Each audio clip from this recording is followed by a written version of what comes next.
Hola a todos y todas, espero que estén muy bien junto a sus familias y que sigan desarrollando sus actividades que estamos preparando con mucho cariño sus profesores y profesoras semana a semana. Esta semana, en nuestra clase de octavo básico de lengua y literatura, nos corresponde la clase número 2 y la última clase de esta unidad 2, experiencias del amor. Nuestro objetivo de aprendizaje es leer comprensivamente un poema identificando las figuras literarias. Pero primero recordemos, estuvimos analizando los elementos del género narrativo presentes en el cuento El ruiseñor y la rosa. Luego de la lectura aparecían estas preguntas, y una de las más importantes era describir al personaje del joven y el ruiseñor física y psicológicamente, y para eso podías ayudarte de un organizador gráfico para ordenar tus ideas como el que te mostraré a continuación. Al describir al joven en sus características físicas, lo primero que tenemos es que obviamente es de corta edad, por lo tanto es un joven. Características psicológicas, era estudioso porque le gustaba mucho leer filosofía, ¿cierto? Y además él tenía un pensamiento muy práctico, sobre todo a continuación de lo que le sucedió con la joven en el cuento. En cambio, el ruiseñor era una ave pequeña, tenía la cara pálida como el marfil. Esas eran sus características físicas. Y las características psicológicas eran que era muy comprensivo, ya que pudo comprender al joven y su dolor y lo que estaba sintiendo en ese momento por la hija del profesor, y al mismo tiempo era muy sacrificado, sobre todo por lo que hizo al final del cuento para poder ayudar al joven. Y muy importante dentro de la guía era comentar acerca de los elementos del cuento que se encuentran presentes en nuestra sociedad actual. Para eso podrías considerar los rasgos del ambiente que se describen en el cuento, las características físicas y psicológicas de los personajes, así como sus actitudes, ¿cierto?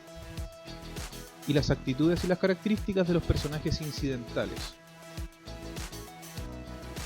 Los contenidos que veremos el día de hoy. Comenzaremos con un breve recordatorio de lo que es el género lírico. Luego veremos cuáles son los elementos del género lírico. Y finalmente, veremos qué es el lenguaje figurado y cuáles son algunas figuras literarias que tendremos que identificar en el poema del día de hoy.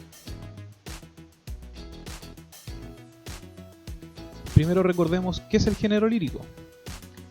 El género lírico corresponde a todas aquellas obras literarias cuyo objeto es expresar sentimientos, emociones o estados de ánimo a través de el embellecimiento del lenguaje. Las canciones, los trabalenguas, las adivinanzas, los refranes son los ejemplos más cotidianos que tenemos de textos poéticos. Cada vez que jugamos con el lenguaje, de alguna forma estamos haciendo poesía. Por ejemplo, aquí tenemos una adivinanza. Aquí tenemos un dicho o un refrán muy conocido y un breve trabalenguas. Todos estos son ejemplos de textos poéticos muy comunes y cotidianos para nosotros. ¿Quién es el que expresa sus sentimientos al interior de un poema? Dentro del poema tenemos un hablante lírico, que es el que habla en el poema y expresa sus sentimientos. Este es distinto del escritor o el poeta, así como también en el género narrativo, el narrador es distinto del escritor. ¿Cuáles son los elementos principales del género lírico? Así como dentro del género narrativo teníamos a los personajes, o también teníamos el narrador, acá tenemos el hablante lírico, que no es igual que el autor, como decíamos, sino que es el que expresa los sentimientos en el poema y se los expresa ¿hacia quién? Hacia un objeto lírico, que puede ser una persona, un ser o un objeto, o también una situación que provoca los sentimientos en el poeta y hacia él es que son expresados por el hablante lírico. Finalmente el motivo lírico, que es el tema del cual trata la obra lírica. Nosotros lo identificamos principalmente con un sentimiento predominante dentro del poema. ¿Ya? Por ejemplo, tenemos aquí el amor, el engaño, la alegría, la tristeza, entre muchos otros.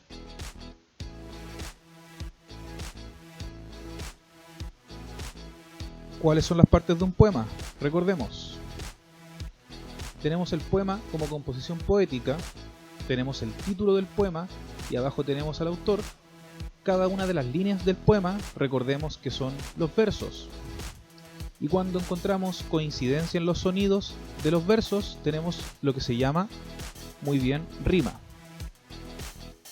Cuando tenemos varios versos juntos, esto lleva el nombre de estrofa. Muy bien. ¿Qué es el lenguaje figurado? El lenguaje figurado es el uso de las palabras de una manera diferente al significado habitual que tenemos en el diccionario. Algunos ejemplos de lenguaje figurado muy comunes: Condorito, después de juntarse con Pepe Cortisona, llegó de malas pulgas a su casa. De malas pulgas no quiere decir que haya llegado con pulgas como el insecto, ¿cierto? Sino que llegó enojado. Mi vecina es una serpiente, lo que no quiere decir que yo viva al lado de un zoológico o que hayan serpientes, ¿cierto? Sino que lo que estoy queriendo decir es que mi vecina a lo mejor no es tan buena. Y finalmente, mi hermano se cayó en bicicleta y vio estrellas. Eso quiere decir que le dolió, ¿cierto? No que realmente haya visto estrellas. Y en este paraguas que tenemos acá tenemos el nombre de muchas figuras literarias que veremos el día de hoy.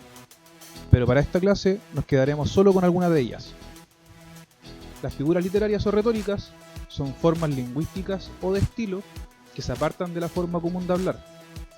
Esto quiere decir que buscan dar mayor expresividad al lenguaje o de alguna forma lo hacen más bello. La primera de las figuras literarias que tenemos el día de hoy es la aliteración. Recuerda muy bien esta palabra. La aliteración consiste en la repetición de uno o varios sonidos de las letras de las palabras que están dentro de uno o varios versos. Por ejemplo, acá tenemos cómo suena el viento. Silba y silba el viento, suaves susurros suenan. Aquí ya claramente tenemos que se destaca la S, ¿cierto? Porque la identificamos con el sonido del viento. Tenemos aliteración también en los trabalenguas. Por otro lado, la hipérbole consiste en una exageración de una expresión. Esto quiere decir que decimos algo muy exagerado con el fin de destacar una idea. Es muy común en el habla cotidiana. Tenemos como ejemplo: me morí de hambre esperándote.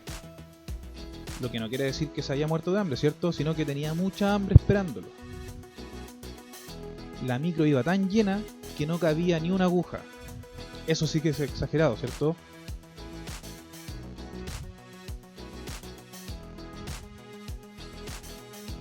Una palabra que se parece mucho a la hipérbole es la hipérbatón, pero significan cosas distintas. En este caso, la hipérbatón consiste en el desorden de las palabras al interior de una oración o de un verso para dar otro tipo de sonido, pero igualmente se comprende lo que se quiere decir. Aquí tenemos el ejemplo más clásico de la hipérbatón, como lo es el maestro Yoda de la Guerra de las Galaxias. Un ejemplo de hipérbatón: volverán las oscuras golondrinas en tu balcón sus nidos a colgar, que es un fragmento de un poema de Gustavo Adolfo Bécquer, que es el autor del poema que veremos el día de hoy. Por lo tanto, estas palabras que están acá aparentemente desordenadas debieran decir: las oscuras golondrinas volverán a colgar sus nidos en tu balcón. Tenemos también la personificación. Y la personificación consiste en darle rasgos o características humanas a objetos inanimados o animales. Vean el siguiente ejemplo de una publicidad que tiene una personificación. Otro ejemplo es La tierra está llorando, vamos callando, de Pablo Neruda. Se calzó las botas, el señor reloj se calzó las botas para andar mejor. ¿Cierto? El reloj en realidad, como todos sabemos, no se puede calzar ninguna bota, por lo tanto estamos atribuyéndole características humanas, en este caso al reloj, y acá arriba le estamos añadiendo la característica de estar llorando a la tierra, ¿cierto? Y aquí otro ejemplo en una imagen: el viento rugía con fuerza. Ese es otro ejemplo cotidiano de cuando estamos hablando de personificación. Y en la guía de esta semana tenemos nuestro objetivo de la clase, que es leer comprensivamente un poema identificando las figuras literarias que tenemos en él. Recordemos las figuras literarias que ya vimos. Dentro del desarrollo encontraremos el poema que vamos a leer el día de hoy, que es Volverán las oscuras golondrinas, del que leímos ya un pequeño fragmento. Y en donde te acabo de dar también una pista para que puedas desarrollar el ejercicio que viene a continuación. Tenemos unas breves preguntas de comprensión lectora, en donde tendrás que reconocer el tema del poema, el motivo o sentimiento que predomina por el hablante lírico, y a continuación reconocer las figuras literarias que están en el poema en los siguientes versos. Muy bien, tu interpretación, y en este cuadro de acá, ¿cuál es la figura literaria que tú identificaste? Aquí un breve recordatorio de las figuras literarias que vimos el día de hoy, y finalmente esta breve tabla para poder determinar el puntaje que tú crees haber obtenido en tu guía de esta semana. Primero, si pudiste reconocer las figuras literarias que estaban presentes en los versos leídos, asígnate 1, 2 o 3 puntos. Si puedes reconocer el tema de un poema y puedes resumirlo con tus propias palabras, lo mismo. Si sabes lo que es un poema y puedes conocer sus elementos principales que vimos el día de hoy, y si puedes interpretar el lenguaje figurado, también debes asignar el puntaje y a continuación lo sumas. Recuerda ir guardando siempre tu puntaje para que puedas autoevaluar tus actividades. Y en la actividad de autoaprendizaje de esta semana te invito a la página 108 de tu libro del estudiante, donde aprenderás a identificar y clasificar el lenguaje figurado. Veremos algunas clasificaciones, como por ejemplo apelar a lo visual o apelar a lo auditivo. Cómo el lenguaje figurado puede al mismo tiempo transmitir estados de ánimo o cómo también pueden crear imágenes mentales para el lector.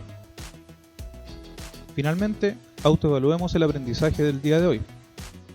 Explica cómo te sentiste desarrollando la actividad, si te sentiste bien, relajado o si te sentiste por otro lado ansioso desarrollándola. Explica cómo te sentiste realmente. ¿Qué fue lo que te pareció más fácil y qué fue lo que te pareció más difícil?